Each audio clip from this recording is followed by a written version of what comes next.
సత్యానికి న్యాయానికి జరిగిన ఈ సమరంలో, ధర్మానికి రక్తానికి జరిగిన సంగ్రామంలో, కడుపు తీపికి కట్టుబడని తీర్పు, కన్నీటికి కరిగిపోనిది తీర్పు.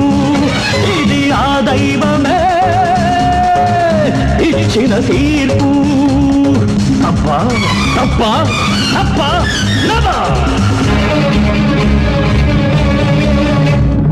I am in the hands of law.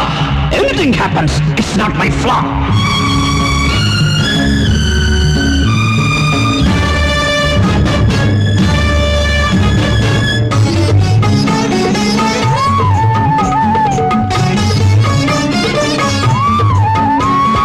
కఠినమైనది ధర్మం, కన్ను లేనిది న్యాయం, మనసు లేనిది చట్టం, మనిషి జన్మకిది కర్మం. కఠిన